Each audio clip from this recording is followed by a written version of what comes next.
The Battlemasters EA DICE have put out another installment in the Star Wars Battlefront franchise, to the delight of fans everywhere, and we're here to dish all we know about the latest force of a game. Hi, I'm Alpha Lance with the Leaderboard, and it's time to pick a side, so get that loadout ready your droids, and get in your ship, because this is 107 facts about Star Wars Battlefront 2.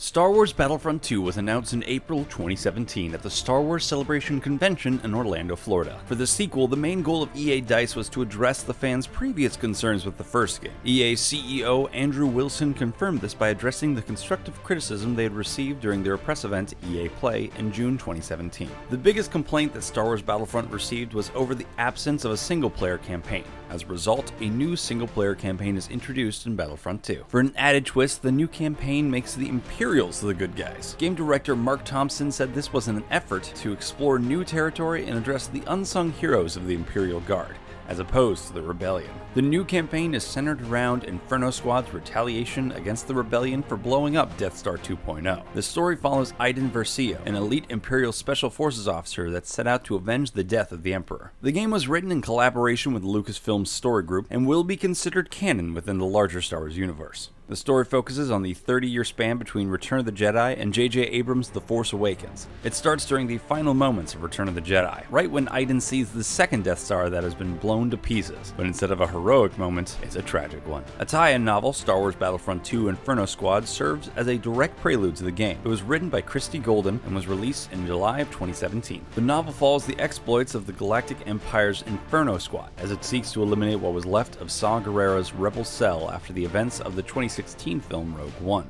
EA works closely with Lucasfilm to analyze the movies and figure out how a classic Star Wars story is told. This particular narrative is a linear story following Iden's journey for 30 years after Return of the Jedi up to Force Awakens at Starkiller Base. The campaign was written by an IGN writer at the time named Mitch Dyer, along with Walt Williams. You may recognize Walt Williams' names from Spec Ops: The Line. He was one of the writers on the game, which is held in a high regard for its story, which is amazing. Unfortunately, while the game does cover the main eras from the first two trilogies, it doesn't include anything from the Star Wars spin-offs. So no Rogue One features or Star Wars Rebels either. Alex Freed's novel, Twilight Company, was based on the first Battlefront game, but ironically, it helps steer the storytelling of the second. Twilight Company deals with details that you don't see in the movies. This includes exploring the Stormtrooper Regiment in great detail. Mark Thompson found himself fascinated with this approach. The single-player campaign of Battlefront 2 doesn't limit players to just the Imperial point of view. The game itself also switches perspectives. Thompson described this as an attempt to mimic the perspective of the films in the way that they jump from scenes focused on Luke and Leia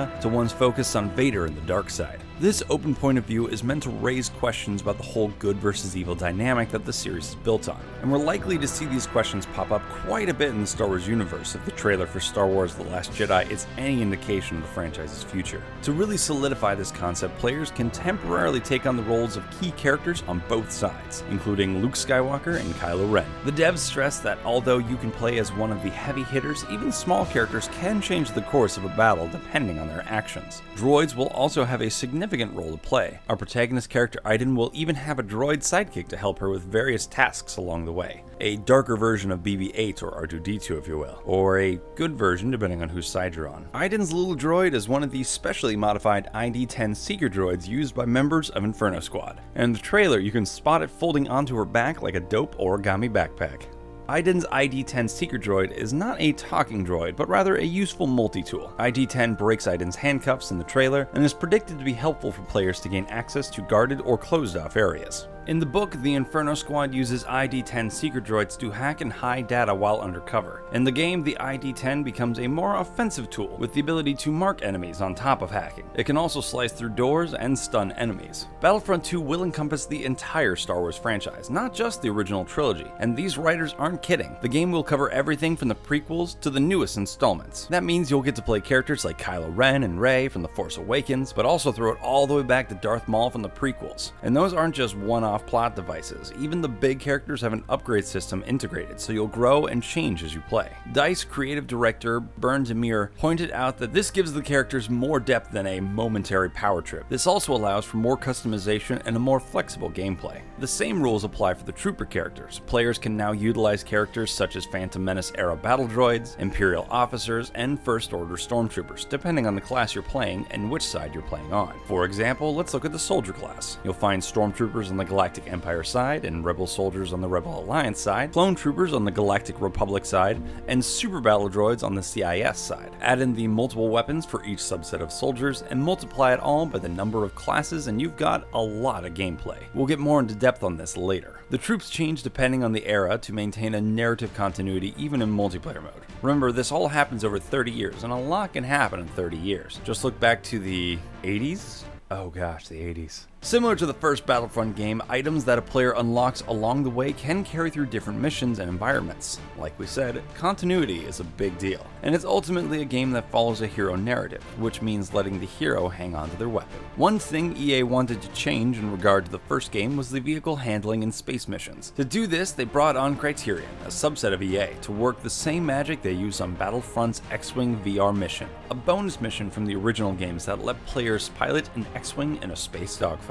Speaking of spaceships, even your in-game ships can be upgraded and modified, and that extends to iconic ships like Millennium Falcon and Jango Fett's Slave One. Still waiting for the chance to pilot a Star Destroyer though, one day! And when planes, trains, and automobiles just won't do the trick, flag down a Tauntaun. That's right, you heard me, there are rideable Tauntauns. Your Tauntaun can zip around the battlefield and even let you headbutt your enemies, but don't expect to keep you warm because, bodies disappear after like 3 seconds in this game. The Tauntauns made fans speculate that there would be planetary-specific vehicles to ride, like Luke's X-34 land speeder on Tatooine. And they were right. There are vehicles that are available only in certain locations, like the AT-AT on Hoth and the AT-TE on Geonosis. The game's cutscenes look especially cinematic, and you can see the connections to the existing films. Like when the Millennium Falcon flies over the water in the trailer, the shot is almost frame for frame a match of J. Abrams' shot in The Force Awakens. The single-player campaign is only about 5 to 7 hours long. Producer David Robillard said that they don't want the fantasy to feel drawn out. The game is still first and foremost about the multiplayer action. Another reason for the short campaign is that EA explained it's not ready to commit to a story-based DLC. The likelihood of the campaign even getting an expansion relies completely on the single-player reception. While the first Battlefront game had a season pass that allowed players to access bonus DLC, Star Wars Battlefront 2 has no such thing. The game has plans for a microtransaction system for players who want to buy loot crates and level up faster, but the details will most likely remain speculative until release. Iden's home planet in Vardos, one of the brand new locations in Battlefront 2, is a bleak, rainy planet known for its bright red trees that kind of creepily match the citizens' loyalty to the Empire. That grizzled old Empire officer we see in the trailer is actually Garrick Versio, Iden's father. He's the head of the Imperial Security Bureau, or ISB for short. Can you imagine having to work with your dad and having to call him Sir every day? Fans are excited that Maz Kanata and her colorful castle from The Force Awakens appear in the game, but you'll have to play to find out the extent of her involvement. We'll also get to meet some new characters, like Iden's 2 closest friends in the Empire. You can spot them in the single-player trailer about 33 seconds in. Gideon can be seen on the right, and Del on the left. Her mate, Gideon, is played by Paul Blackthorne, an English actor known more recently for his work as Quentin Lance on DC's Arrow series on the CW, with a couple cameos in the sibling shows The Flash and Supergirl. Del is voiced by TJ Ramini, another British actor known for his various work in television, including appearances on CSI, Agents of S.H.I.E.L.D., Castle, and Prison Break. And he might sound familiar if you've already busted through Wolfenstein 2: The New Colossus, since he voices 2 NPCs, Septimus Stubbins and Habib Ismail. Daisy Ridley reprised her breakout role as Rey from the 2015 films The Force Awakens, making this the 3rd game she's been called in for as that character in only 2 years. Janina Gavankar voices the hero Iden Versio. She's known for her role as Luna Garza in True Blood, and also worked on Arrow as Detective McKenna Hall. In a special trailer entitled This is Star Wars Battlefront 2, actor John Boyega, known for his role as Finn, gives us a brief rundown of the locations, heroes, vehicles, and the progression system. Spoiler alert, Rey has 3 Force-based abilities in the game, suggesting that she might pick up some cool tricks from Luke in The Last Jedi.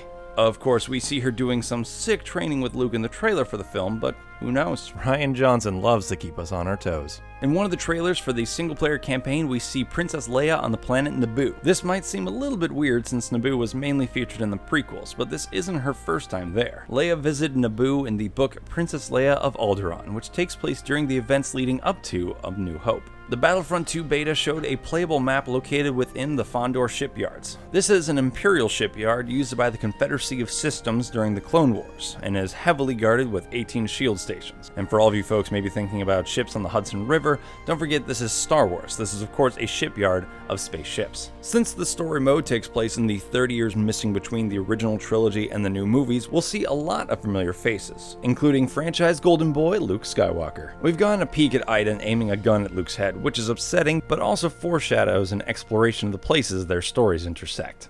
We also got a teeny tiny glimpse of Star Wars edgelord in residence Kylo Ren, getting our hopes up for a confrontation between him and our girl Iden. If you like to keep it spicy in terms of modes, other than the single player campaign and multiplayer mode, there will also be an arcade mode, which pits offline single players against AI in different battle scenarios. Multiplayer includes different online game modes, including Galactic Assault, Starfighter Assault, Strike, Blast, and Heroes vs. Villains. The Starfighter Assault mode was previewed at Gamescom in September 2017 and generated a lot of interest as both an expansion and replacement to the original Fighter Squadron mode. Fans who were lucky enough to preview Starfighter Assault reported that it felt almost like a game within a game, since the vehicles are also class-based and upgradable. Criterion headed development of the Starfighter Assault mode, which already had Star Wars fans and routine gamers alike deeming Battlefront 2, quote, EA's most ambitious game before it even came out. Criterion general manager and Battlefront 2 producer Matt Webster said he used influences like TIE Fighter and Rogue Squadron to help find the right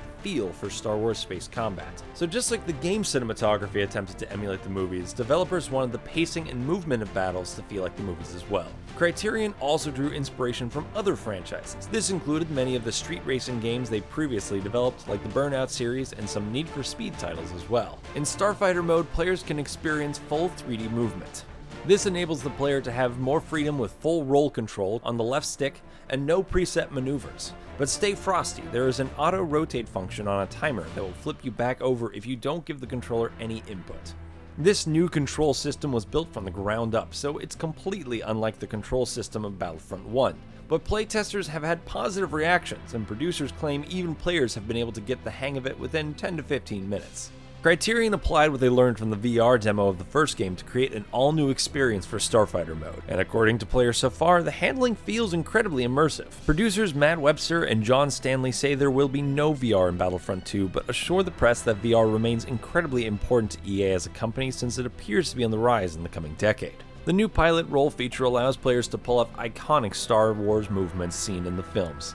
This function was missing in the VR demo though, mostly because they didn't want players to yak mid-game. Since Battlefront is a multiplayer-focused game and players will be approaching the space dogfights with varying skill levels, producers tried to keep the field level with a ton of AI ships so newer players can build their confidence against those before taking on high-level enemies. The ship you pick can also give you an edge or change the pace of the game. The lighter ships are more nimble and move quickly through the thick of the action, while the bombers have more armor and give newbies a chance to slow down and catch their breath. In some cases, this mode is harder for players on the side of the rebellion because there are specific objectives to obtain. So here's a tip from the higher-ups. If you're going in for objectives, then go as the Y-Wing. Developers claim the Y-Wing has more health and more durability. It also doles out more damage and is a personal favorite of mine. Starfighter mode also works in teams, so when you spawn into a team, all of those team members get damage multiplied. It is called a spawn wave. There's also a bonus if everyone is in the same ship, such as a squadron of X-Wings or a squadron of Y-Wings because they're a better ship. There's also the Star Card system, which has returned for the Battlefront sequel. Unlocking Star Cards allows players to increase health as well as equip weapons and other abilities. Unfortunately, Starfighter Assault is the only Starfighter mode, but because they handle the same way as aerial vehicles, the skills are pretty transferable to the Galactic Assault mode, which provide aerial vehicles for aerial support in their ground battles. This action was also available in the original Battlefront 2 game. That's right, in case you didn't know, there was another Battlefront 2 game before. It was just such a good game they had to make it twice.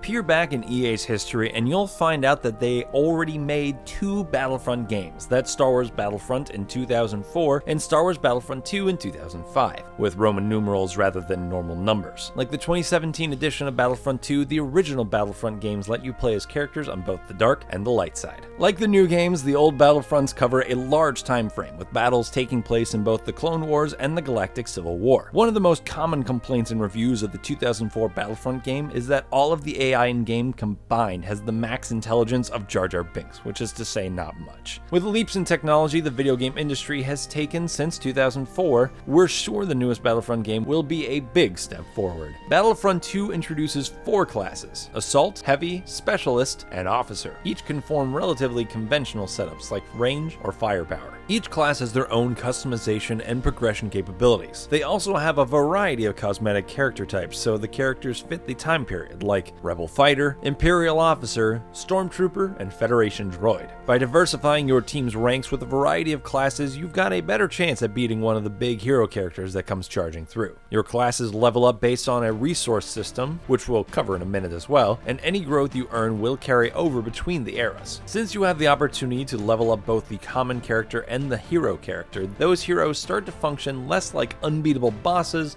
and more like normal people with their own growth to work on, kind of like heroes in real life. EA also felt the addition of a class system would bring more of a strategic layer to the game for more added depth. The customization system and progression system was inspired solely by the fans' response to the first game. Many players felt that there was no real level of mastery that could be attained. EA admits they also drew inspiration from Battlefield as well as the community response from the first game. Hero characters now have career paths, allowing players to unlock new abilities for them and tailor these characters to their own playstyle. Blue pickups are now a thing of the past. There's a better system in place for players to become a hero rather than just picking up a token. Ultimately, developers decided to do away with the blue pickups because it made being a hero a short and rare experience for a small number of players, and led to players lurking around spawn points waiting for tokens to appear instead of getting into the action. Much like the troopers, there is also a class system for vehicles in the game. While smaller vehicles like speeder bikes appear to have seamless transitions, the larger vehicles seem to behave similar to how they did in the first game.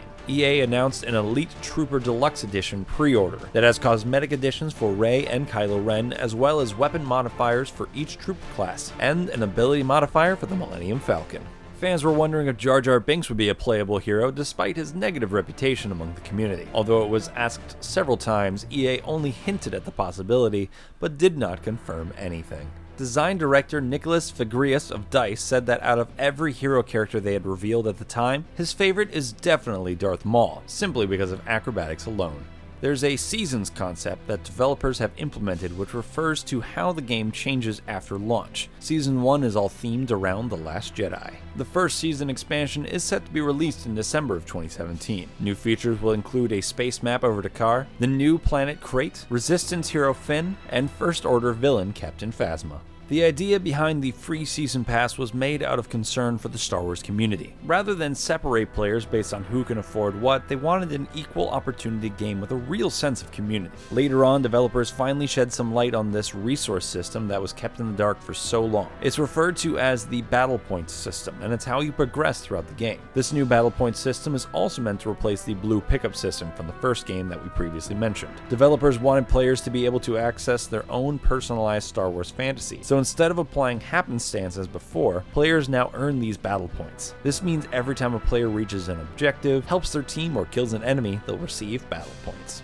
When the game was first announced, it was received with mostly positive reception, but after the open beta, the game has received criticism for the system of star cards, loot boxes, and crates, and the battle point system. Basically, people were glad to have the opportunity to level up their classes, but the process itself needed some fine-tuning. Star cards can be bought with microtransactions via randomized loot crates, or through simply playing the game. They can be used to upgrade or unlock features, but only if you've reached a certain rank. In a post on their site addressing the concerns, EA stated that they want to make sure the system is balanced, both for players who want to earn everything, as well as for players who are short on time and would like to move faster in their progress towards various rewards. Either way, we're crossing our fingers for a well-balanced system by the time the game drops. The battle points work as separate currency, which helps players gain access to unlockable characters, vehicles, weapons, and even droids for prime customization capabilities. With the new customization systems in play, players can now explore their own Star Wars fantasy unlike ever before. This includes inciting your own favorite characters to battle it out, like Rey versus Darth Maul, or Yoda versus Kylo Ren. The possibilities are endless. Battlefront 2 runs on the Frostbite engine, same as Battlefront 1, which means the level of detail the designers can reach is almost uncomfortable. In screenshots online, we can see the individual pores on Luke Skywalker's face. Good lord.